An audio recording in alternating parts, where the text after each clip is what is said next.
Okay, so welcome to our online audience. We're glad you're here with us today. I want to share that Lynn shared with us a video that supports her message today about needing older ladies. And we can't show it on our broadcast because of copyright issues. We get dinged for it. But it's a news clip about a grandma stand in New York City. So, and it was lovely. Thank you for sharing that. It brought a warmth to everybody's heart. Yeah, that's so true. So, for our opening prayer, let us call in the blessings that we already have available to us, the blessings we experience each day. And may we notice the wonder of the world and the goodness in humanity, regardless of the events around us. And as we begin this time together, let us quiet our hurried thoughts and center us in presence. Help us set aside distraction and open ourselves to the peace that is here for us now. May we greet this day with a grateful heart and recognize the gifts often hidden in ordinary moments, and to walk gently with one another in patience, compassion, and understanding. And may all who come carrying burdens today feel lighter and leave with a lightened heart as we move through this service together and spend this beautiful time of community together. Amen. All right, now welcome Reverend Lynn to share her message with us. Thank you, Madge. That was beautiful. Well, the world does need old ladies. So, May is the month of celebrating mothers, and this month is almost complete. And I would like to offer to you a celebration of women growing older. We live in a time when everyone tries to not age, and I know that's impossible, but I think we put more value on youth than we do on aging and older people. I'd like to share some with you the benefits of aging at this time in our lives. On Mother's Day, Sam and I were having dinner with my daughter and her family. My daughter mentioned, "I'm not eating very much." She goes, "Mom, you're not eating very much." And I said, "I'm getting older. I don't eat like I used to. I used to be able to pack it, really do a good job." And really, her eyes just went, eh. They just opened up so big. And she said, "Mom, you're not old." And I said, "Well, no, but I am getting older." And she said, "You are not old. You have many, many years left in life." And I said, "Yes, I know." She goes, "It's in our genes. You're not going anywhere." Kind of thing like that. And it really warmed my heart that she talked to me that way. But it's not always like that with people. She wants me around.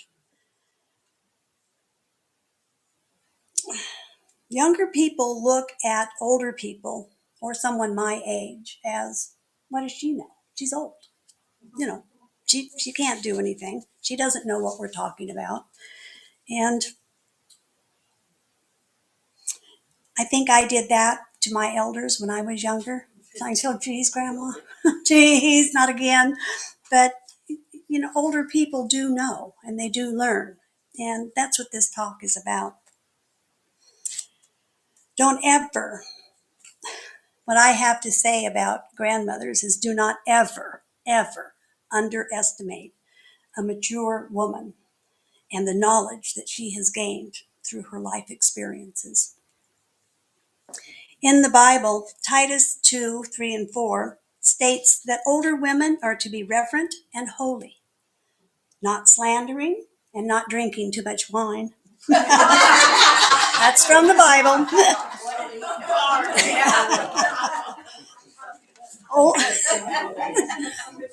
Older women are to teach what is good to younger women, and they are also to be viewed as pillars of wisdom and honored as spiritual mothers.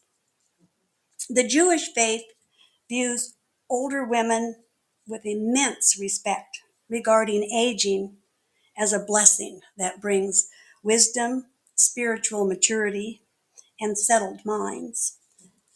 In the third book of the Old Testament, which is also the third book of the Torah, Leviticus 19 through 32 commands, stand up in the presence of a white-haired person and honor the face of the elderly.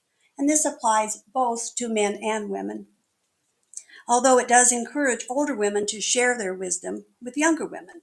It is called Bais Lok Mus Noshim, which means, I hope I did that right, which means women sharing women's knowledge.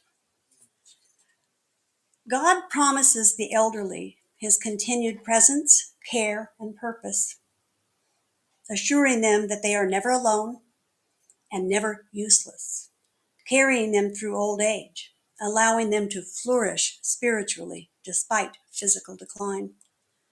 Knowledge and wisdom grow in us as we age. It is said that we all have an obligation to release to others what we have learned during our lifetime. The author of the book, The World Needs Old Ladies, is where I got my information from, says or writes that we honor what we uncover and witness. Our roots are our trunk. Our branches balance us. The blossoms that are born of us contain the seeds of the future and become the remedies of the ancients. Aging is not the end, but actually the beginning, because we have created the next generation, and we have done this for generation after generation. So look around. We older ladies are still here. Yay. Quite a few years ago, during a spiritual journey, I went up the mountain to a small lake surrounded by beautiful ponderosa pines. And the perfect mix, it was so amazing, the mix of the sage and the pine with the sun. Oh, it was amazing. And I fell asleep. So, and I don't know if I was dreaming or if I had a vision. So a little bit of both. But the trees began to speak to me. They said humans should take care of their families as we trees do. They said, the tree drops a pine cone. The mother tree drops a pine cone when she is planting the next generation. It might grow from the earth filled with bark and pine. It might grow from the earth filled with bark. It might grow from a tree that has already fallen.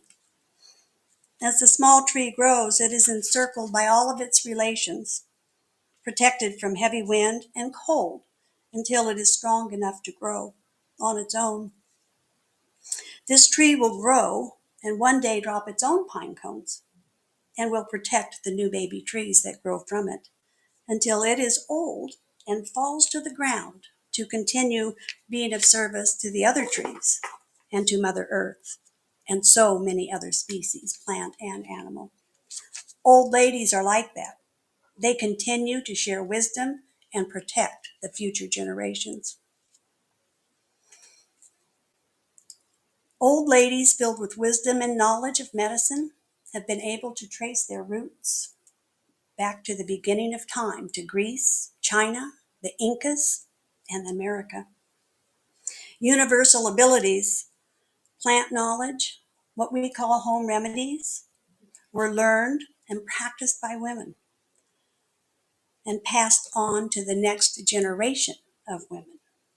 Women have held on to and protected and accumulated all of this wisdom, sometimes at great risk to themselves, always guarding the true, pure nature of healing so it could live on forever in the future generations.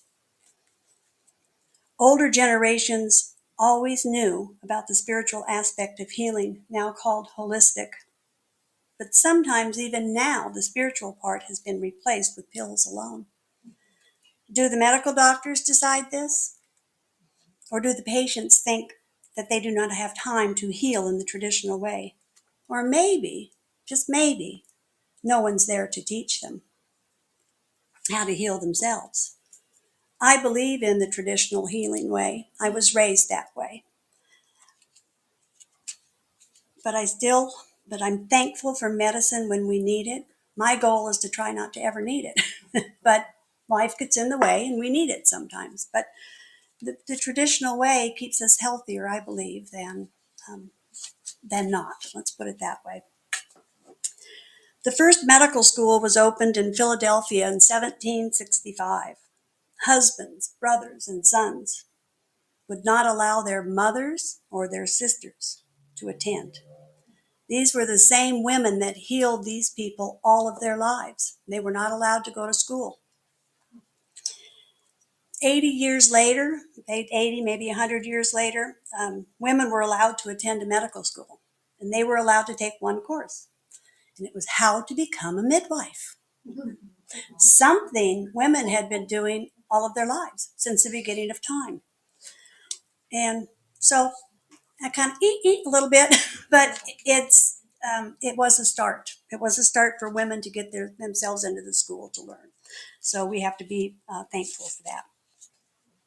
When women were excluded from medical schools, doctors essentially proclaimed they were gods, putting themselves on a higher plane than anybody else, just like the ancient gods did. They clearly dismissed the spiritual necessities of humanity, unlike the shamans, healers, and ministers who worked together, knowing that each of them carried a part of the life force that facilitated the healing of the whole person. And this included love, compassion, and understanding, making way for the healing to happen in so many, many unexpected ways. What a great loss to the generations that it was necessary for women to hide their healing knowledge for so long. I believe humanity was set back many years due to this. There is such great beauty in aging. We all have wrinkles. Our hair is turning gray. And I know I've gained a few pounds. But making good choices in foods and our thoughts and productivity can help us to grow and to change, help us possess the natural beauty of an older woman. So let's celebrate what we have emerged to be in all these years of life, as well as the lives that we have brought forth. As we age, it can feel like we're not able to do our life's work, what we were brought to earth to do. And I lost my spot. Excuse me. As we age, it feels like we're not able to do what we came to this earth to do. As women, we have been held back from many opportunities. We stayed home to raise children, care for ill family members, even maintain a home so our husbands could go and excel in their life's work. But still, life still needs to be lived, and work still needs to be done. The work that old ladies choose to do is of great importance. Just as important, maybe even more important, as the work we did in our youth. Because we are doing the work that supports humanity for the long haul. We are here for you to learn from us. This is our gift. This is our gift to the younger generations. Women, the author writes, are the most alive underground movement in the world. It's so amazing. Our old ladies go about quietly and patiently doing their work. They do their chosen work. Nobody pays much attention to them. After all, we're old. Old ladies quietly heal others with their loving compassion, rocking babies, singing soothing songs that heal the soul, using their knowledge and their inner knowing to apply what has always worked. Old ladies are the roots of the life force that begins at birth and grows, survives, even thrives through many seasons. And this fierce and loving life force deserves to be appreciated. And I quote the author again: as old ladies remember their lives and the lives of those around them, they are able to draw from the deepest waters of life to bring about what the next generation will need to succeed. Aging might be easier if we could retain the knowledge that we are a vital, vital part of the network of human interconnectedness. We share this with our knowledge of the near past and what happened back then. We have lived through diseases that had no cure, that had no medicine, no cure. And the fall of our financial institutions, we have all witnessed that. We share how to cook and bake from scratch, and how to sew by hand, and how to make do with what's on hand. We old ladies can know that as long as we are breathing, we are part of something larger than ourselves. Every breath we take, we're taking in all the beauty that life has for us.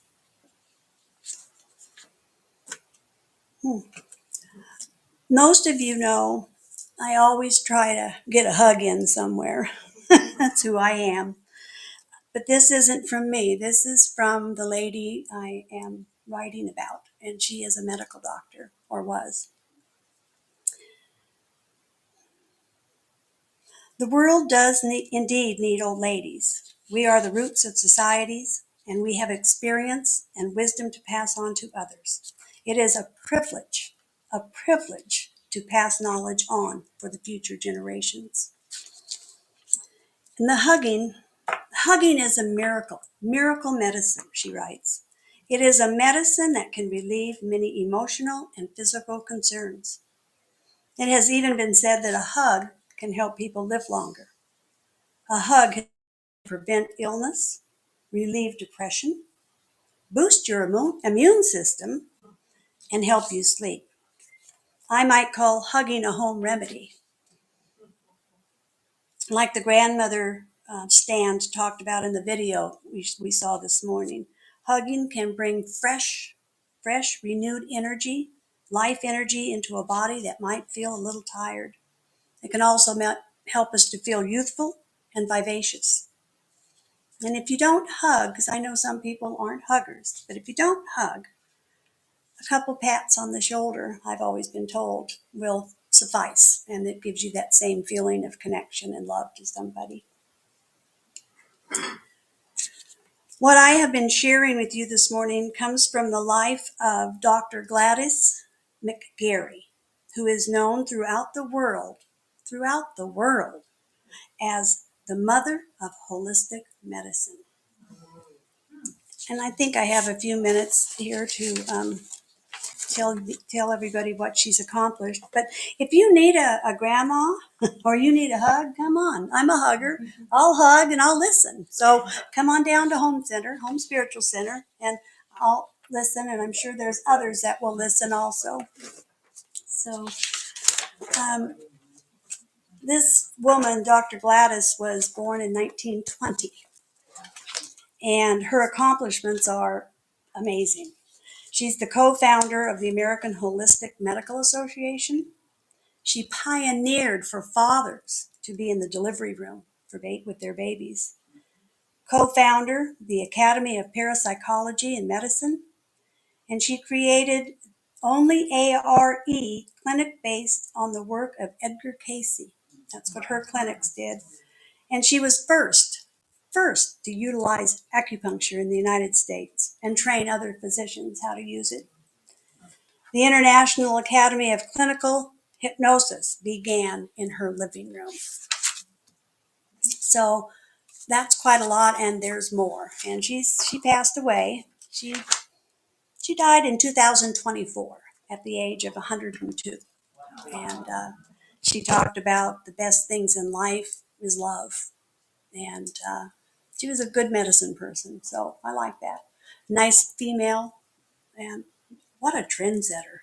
And she did all of this after her husband divorced her at 64 years old.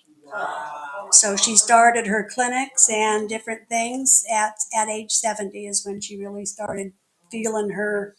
It's like, I've got a way to go. So, but she's somebody that's wonderful to emulate or to look at and understand that she didn't let age stop her. That was just it. She wanted to do what she wanted to do, and she did it. And I have to give a lot of credit to that. So, thank you for listening. Thank you for being here. I'd like to lead you in a little meditation.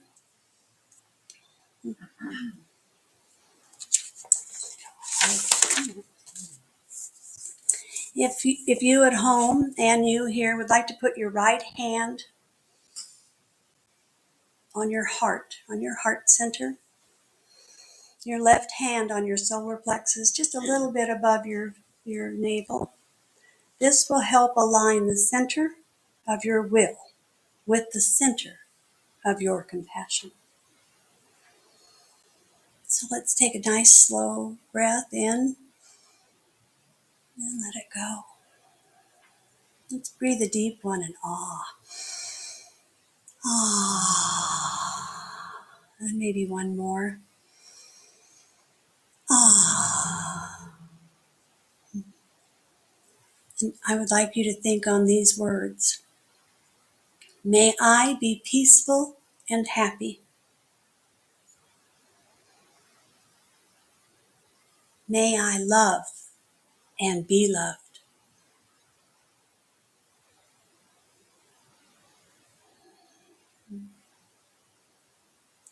May I be free from disturbance, fear, and anxiety.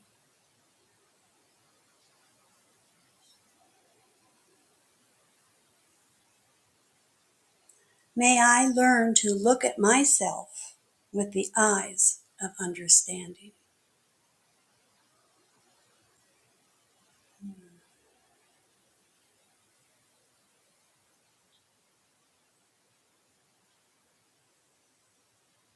Okay. Enjoy that energy. Take a breath for a minute and come back.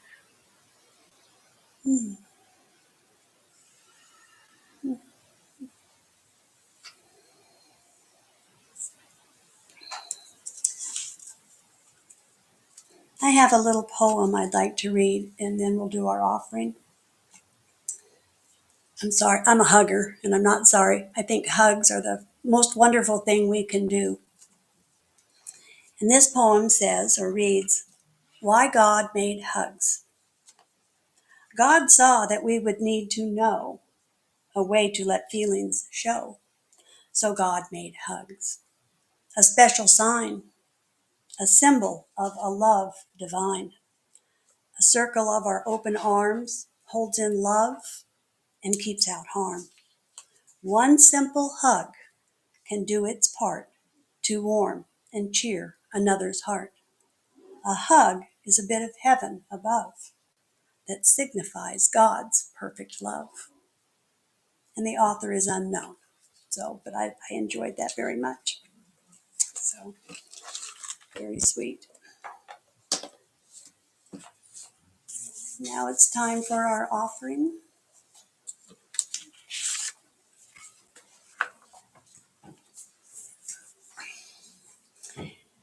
As we prepare our offerings to the home center, let's hold it in our hands and charge it up with the energy of alignment, generosity, and sacred intention. We know that we are a part of the greater circulation of good and that our gifts will multiply for the highest healing, growth, and service to us and to our community. As the basket is coming around, please fill it with your blessings, and we thank you for your generosity and for continuing to support our good works. So it is. And I think Madge is going to come up and give us a little story. I hope she's got great stories. We'll see. Thank you. Thank you for that great message. That was fun. made all of us old ladies just feel so good about ourselves. Yeah, there's no shame in it whatsoever. I don't know why people hide it. All right, so the story that I want to share, that's right, I've got my papers all mixed up.